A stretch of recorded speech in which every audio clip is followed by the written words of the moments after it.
Even Tom Platz moved in with me, which is so crazy. When I lived in Venice, he was going to move out. How is that? It's so random. Whenever I talk about stuff, I forget that the life that I had is really fucking cool. But he was going to move out of the country. I happened to run into him at Firehouse like a couple of days before he was going to get on a flight.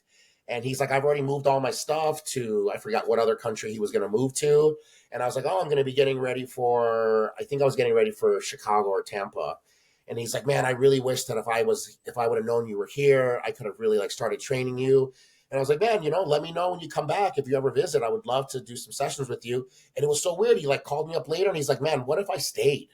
And I just trained you for this show, but I don't have a place to live, And I was like, well, let me ask my girl, because like our house is so small in Venice.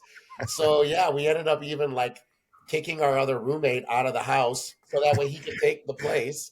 And he moved in with me. And it was the same thing where he was pushing me so hard that I couldn't say no to that guy. And that guy, especially like the guys that are the older generation, like we joke about like Milos being the old generation, but the old generation is the golden era. Those guys, Yeah, dude. Sergio, I would have had fun with that if I go to my wife, hey, I'm going to have this guy, Tom, live with us. Is that okay? And if she goes, who's that? I'll go, hold on a second. Let me find you a video real quick. And then show her the video where he's like, kill me. Ah! I'm like, this guy's going to stay with us. I was really training with Tom. So that's what I was going to say is that these golden era guys, you can definitely not tell them shit. Whatever they did is the best. Whatever they did was what you should be doing. And we all know, looking at some of those workouts, they were atrocious. The form, the safety, and it just was, I think it was one of those things back in the day where if you didn't die or didn't get injured, you did become somebody. How could you not? And you didn't die. Yeah, And then the ones that we use as examples of like, oh, you shouldn't do that. I think it's just because they just got injured, like Tom would you remember those Frank Zane squats? What are those called? Those where you let your knee go all the way over your toes. Yes, sissy squats. Sissy squats. Yeah. He would try and have me do those on the hack squat. So I'm literally on my toes, need to almost let the top of my shoe touch and come back. And look, the length of my legs is the height of Tom Platz. Just from my hip to my shoes is his whole height. So the dimensions of me trying to do those kinds of things, yeah. And see, you still have the bottom of your feet touching. He wanted me to put the top of my toe. Yeah, I wasn't bothered. This is like midway. I was going all the way. I didn't find that picture, but yeah. Oh my gosh! I just posted yesterday. It's interesting you mentioned. So things like that I just can't do. I'm definitely asking for an injury. So I kind of was like, okay, this or that. I'm not going to do this or I'm not going to do that. But for the most part, I did everything that he said, everything. And he doesn't count. He has no idea what counting is. He just knows that when you almost fell, 5 more. Now we start 5 more, And this with everyone that I've spent time with, either lived with or whatever it is, honestly, I learn more, including Dorian. I learn more from the out of the gym conversations than I did from the training inside the gym. Obviously, I took from them. Yeah. I took something from Tom I still used. Dorian, I just learned something that I wish I was doing. Even keeping my heart rate and doing some giant sets for Milos. I use everything in something in my workout. But what they taught me, where they're talking to me about the mistakes they made, the things that, what's the best knowledge that you can get from a past pro is when they say, if I knew blank when I started, and then they're telling you when you're fucking starting. That's a rare thing because like who would have taught my dad? Who would have taught Arnold? Who would have taught Tom? Steve Reeves, who was before them? People were also just figuring it out on their own. Yeah. So the knowledge of someone telling you, I wish I never did this, or I wish I knew this from the beginning is fucking, it's priceless. And those are the things that I really enjoyed a lot. And with Dorian, I learned more about being able to handle adversity.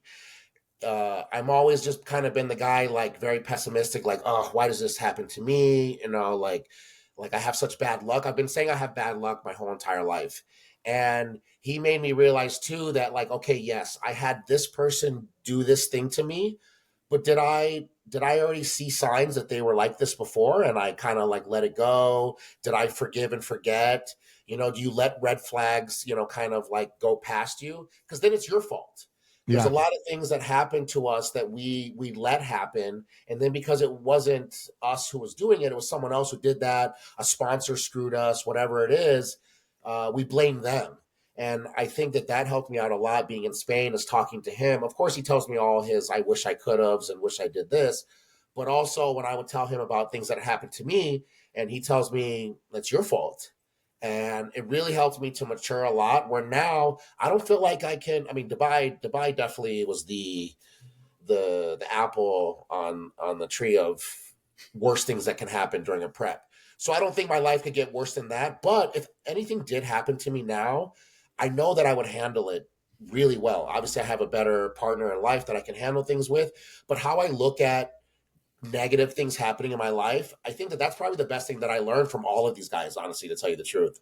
It's like that's so powerful, because we all know people, even now or before, that nothing seems to bother them ever.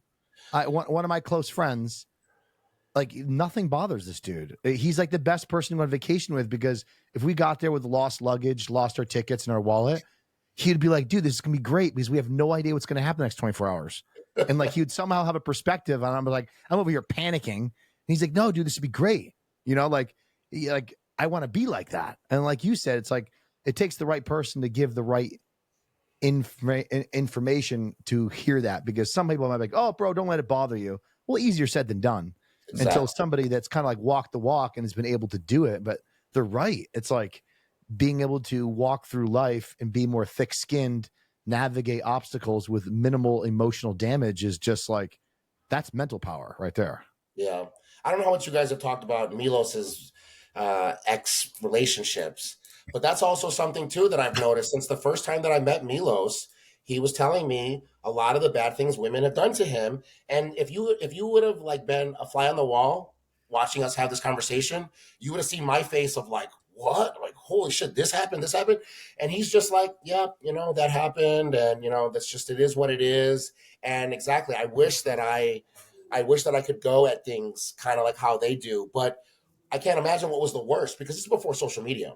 If I could have like one wish in bodybuilding, and it wouldn't be to like win a show or have muscles grow. It would be to know all the real truths of back in the day before social media, because all the real I drama. can't even imagine the good stuff, but also the bad stuff that you guys were doing, traveling the world, everything that you guys were doing, partying. And it's crazy. Like, but you can tell it's been so much, because when you tell someone like me, Milos should just be stopping in the gym, and you'll just be like, because I'll tell him like, oh, this happened, it made me not eat, it made me lose my appetite, I didn't go to the gym, and then he'll tell me something worse that happened to him, like 10 times worse, and then he did the Olympia, and it's like, all right, well, okay, go fuck myself then, like.